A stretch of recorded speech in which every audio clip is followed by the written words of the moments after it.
I don't really know where to start this, so I'm just gonna go with the usual. Hey everybody, it's Anna, and welcome back to my BookTube channel. Again, haven't posted a book or reading related video since I just rewatched the last one that I posted, and it was the end of January. Oh boy. It has been a year. I know that there's the meme going around of Sam from Captain America running around being like me, still trying to process 2020, and then Steve running up behind him with the caption 2022. That's sure how it feels, and it's been a while. And I just wanted to check in and say hi because I have really missed making BookTube videos, and I keep thinking to myself, maybe the burnout is going away, maybe I'm feeling better, maybe I'm gonna start making BookTube videos again. And then I just don't, because this year has just been really rough. In that last video, it's kind of funny looking back because I was talking about feeling really depressed and having issues with mental health and getting pummeled by life, and now watching it, I'm like, oh, you sweet summer child, you had no idea what was yet to come. This year's been hard. It's been full of a lot of other really good things too, though. What it hasn't been full of for me is a whole ton of reading, which is another reason why I haven't posted many YouTube videos. A lot of the stuff that I usually like to do, like reading and board games and going to conventions and stuff like that, just hasn't been happening for me lately. In large part because of the pandemic still going on, still keeping things shut down, and we're staying relatively close to home. But also because it's just really, really hard to read when you feel like you can't concentrate on anything. I was thinking about this the other day because I was wondering, why was it that for so long, reading was something that brought me a lot of comfort and peace, especially when I was a kid, and, I'd be really distressed and I'd just turn to a book and be like, reading this will make me feel better. And I realized this while I was reading, I think it was One Last Stop. I picked it up for the romance book club that I'm in. Missed so many book clubs, and I was like, maybe this one will be the one that finally sticks. And there was something in it that just kind of got me. It wasn't a huge plot point. It wasn't something that was necessarily overly distressing or something that they dwelled on a lot. But all of a sudden it just got me, and I had to put the book down, and I was like, I can't read this right now. And it kind of came to me like a bolt from the blue. Maybe the reason why I'm having difficulty reading novels in particular right now is because I'm kind of on empathy burnout, honestly. When there have been so many studies about readers and reading and how reading fiction increases your empathy because you learn to empathize with these fictional characters and put yourself in their shoes and, root for them and things like that. And I've just realized that the way that the state of the world and the state of my own internal madness has been lately means that I just don't have any extra empathy to go around for fictional characters because it just hurts too much. That sounds like a really dramatic thing to say, but that's just the way it is. I mean, I'm already a person that's really sensitive to this kind of stuff anyway, and the last year and a half has made it really feel like sandpaper rubbed over raw nerves, which is why I have this nice steadying cup of tea here with me. So I haven't really been reading many novels, or many books for that matter.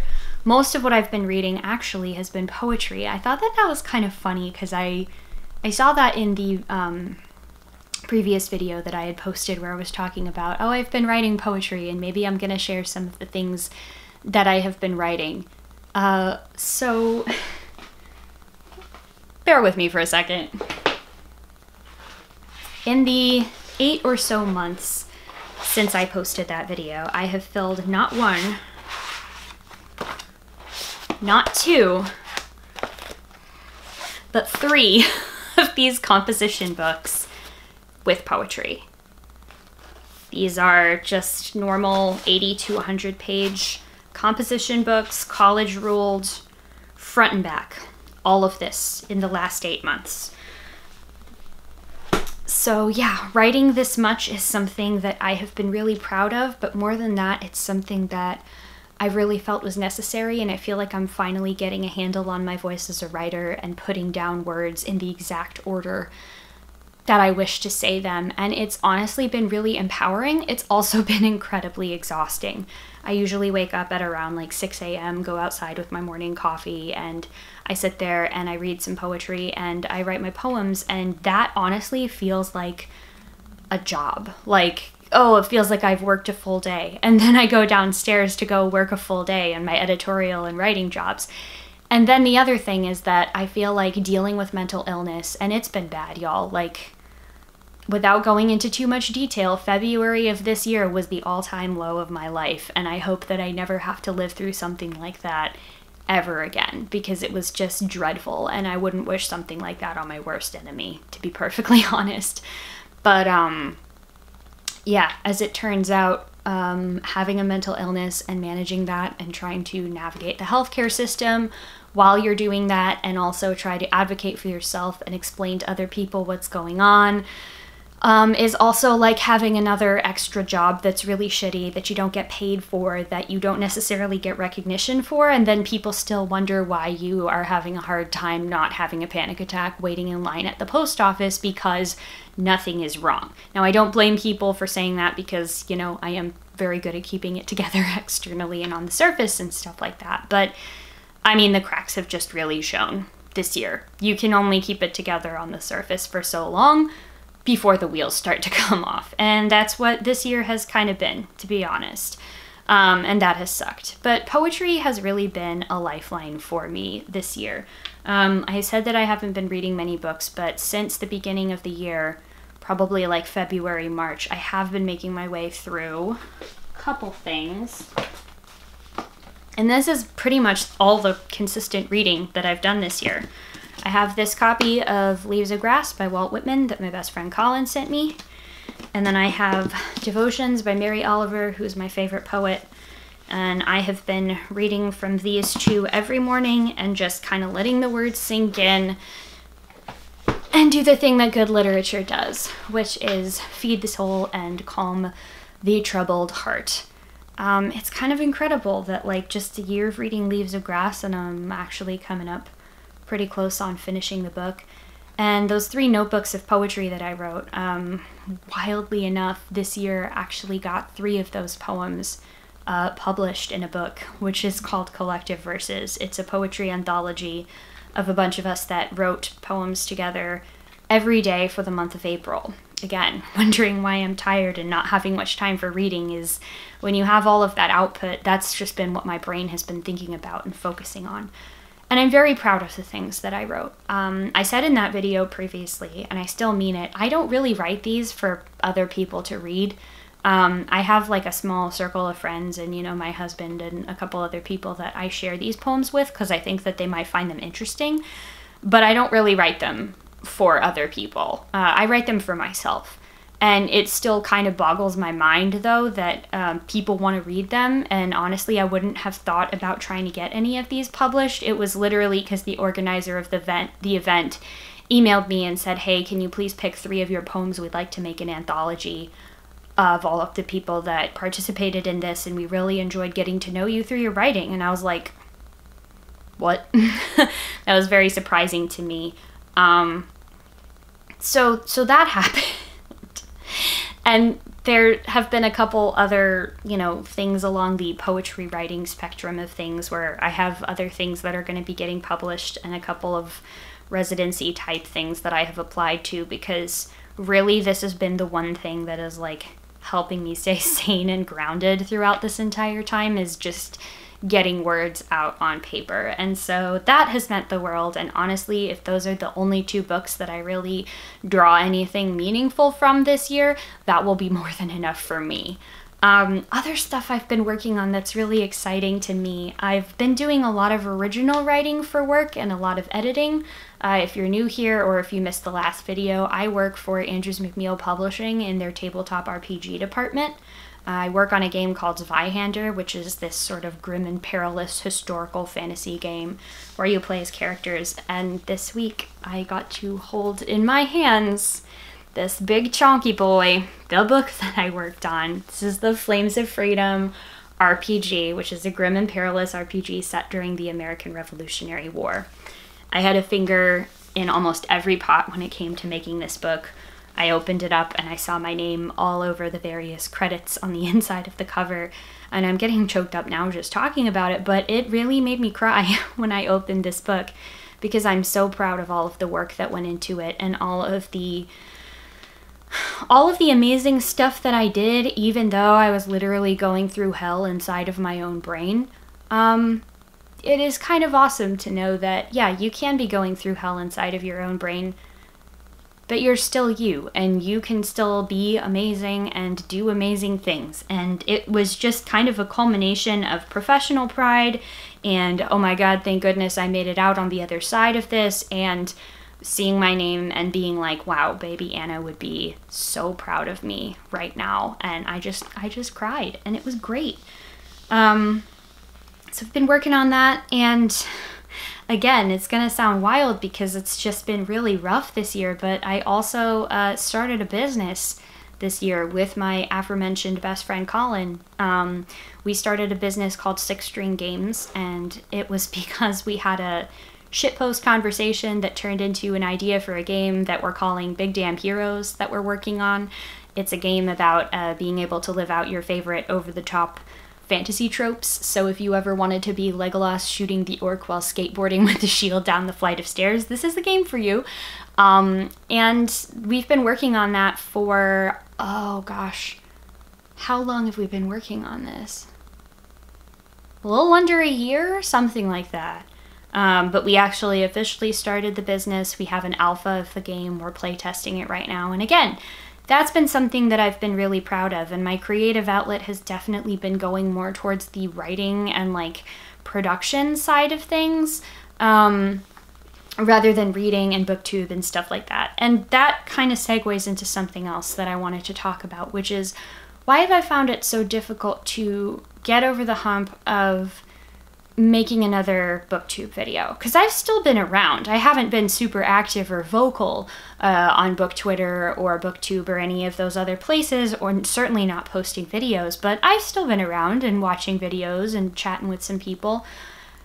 I think it's because I've been having a lot of thoughts about, why am I doing this? Am I doing this for like a sense of community? Am I doing this because I love books? Or am I doing this because I feel like I have to be visible and I have to be producing and I have to be making things to be noticed in this community or to be valued in this community? Now, I think a lot of that, you know, is probably my own anxious brain telling me that like you're only good enough because of the things that you do for people and not because of who you actually are. That's a thing that I work on in therapy and not on the internet. So, you know, but I think many people also struggle with this too. I mean, I know many people do because I've talked with friends who deal with the same thing where like you're very visible on the internet, especially, you know, because everything has been shut down in person. And that's how many, you know, millennials and other people like myself, you know, a lot of us have work that requires it. And a lot of our hobbies do too, because this is how we connect with people now. And it can be both good and bad in the sense that there is a lot of pressure that comes along with this, even doing it as a hobby. Even if you consciously just try to, you know, do this as a fun, relaxing thing, especially because our generation has such a like pressure to monetize everything that we do, including our hobbies, it can be really hard to then get over that and sit down in front of a camera. You know, when I first started BookTube, I was just kind of dicking around in my apartment filming things off of a shitty laptop webcam, and that was a lot of fun. This is fun too, but I remember thinking about like, oh my gosh, the pressure of, you know, needing to have the right camera and the right equipment and have the best editing and make these pretty thumbnails and things like that. Even something as simple as, and I think many of us who, if like myself, you were raised as a girl, feel this pressure, even if we don't subscribe to it, that we need to somehow be like made up to be in public, you know? Like even now, before I sat down to film this, I was like, should I even do this because I'm not wearing makeup? I hate that that bothers me, but it does, because I don't wear makeup to be pleasing to other people. I wear it because it's fun, but I just don't like the fact that I feel like I have to be so produced in a certain way. Because I don't think that that actually is, you know, a requirement to I don't think that's a requirement to exist, so why should it be a requirement to be, you know, visible on the internet or be deemed somehow acceptable? So I don't know. It was a little weird being like, should I sit down and even film this because I haven't been uploading consistently? And in BookTube, there is a lot of pressure on this. I've seen a lot of folks that have made videos about, you know, book hauls, and are they unnecessarily materialistic? For me personally, it's been readathons. Like, I love the readathons that I do with regularity. I've loved Queer Lit Readathon. I've done that ever since I learned about it. Obviously, Disability Readathon, which Aaron and I co-created, and Aaron has steadfastly been holding down the fort on that because, like I have said, this past year I have not really been able to do that much beyond just work, get through the day, sleep, repeat, that kind of thing. It's just been really, really hard. But I remember there was a time when it would be like, oh, caught up in the excitement of all of these readathons, and I would be doing all of these and making weekly videos. And that was all very well and good for a time. But I definitely think that I got caught up in this sort of, I don't know if I want to call it like competitive or like a rat race or something like that. Maybe just this mentality that we always need to be constantly producing things to be part of this community, because if you aren't constantly producing things and aren't putting yourself out there, whether it's videos or whether it's getting engagement on like Bookstagram posts or tweets or things like that, then you're not really here and you don't really matter. And I feel like a lot of us, you know, we want to be here and be visible, and we want to matter. And it's just this like really shitty catch-22 of feeling like you aren't really here and you don't exist and you don't matter if you're not visible and if other people aren't seeing what you do. That's what's been one of the best things for me about spending so much of this year writing poetry, is that I would do it if it was just me in a locked room forever and nobody ever saw them. And it's been really like freeing and liberating to have something like that that is just for me. The other thing that I think of that kind of applies to that for me is getting like back into a lot of crafts that I used to do. Stuff that's, you know, just stupid stuff like putting stickers in a notebook, or I've gotten really into wood burning again, which is something that I hadn't done since I was a kid, and that's just fun. That's just for me. I'm not doing it because I want to, you know, have the most Pinteresty wood burning. I'm doing it because it's fun, and it's going to be a little wobbly and imperfect, but I enjoy the act of wood burning stuff, and I enjoy the act of being like, hey, I made this for my friend or something like that. So I mean, I think that as I'm like making this video, I really just want to apply that same mentality to making videos for BookTube without needing the regularity of a schedule or the feeling like I need to somehow compete to be visible or like outdo myself with every single thing, because that's not what I ever set out to do when I started this channel. I never set out for this to be something that was super produced or polished or monetized or anything like that. And for the record, it still isn't. I've put 109 videos out since late 2017, early 2018, yes, which is when I originally started making these videos. I have not made any money off of YouTube whatsoever. I am very small by all standards, you know, in terms of subscribers, but that isn't why I did it. And I want to just bring that same sense of I'm doing this because it's fun and because I'd be excited about books anyways back to this channel, regardless of how much I'm reading, regardless of how frequently I'm posting, and regardless of whether I feel like I look polished or have everything perfectly set down and scripted and stuff like that. I was also inspired to make this video by a couple videos. One was Kathy's reading 1,000 books changed my life, and also Jen Campbell's video about reading slumps. So I'm going to link both of those down below, and also big thanks to Jen and Kathy for making those, because that really helped me sit down and examine this and be like, do I still want to do this? Yes, yes I do, because I love books. So I will have those linked down below, as well as the poetry book that I got published in and just some stuff about the game that I worked on, just in case you all are interested in that. I don't know when the next one is going to get posted, but regardless, thank you for being here and thank you for watching. And yeah, I'll see you next time. Take it easy.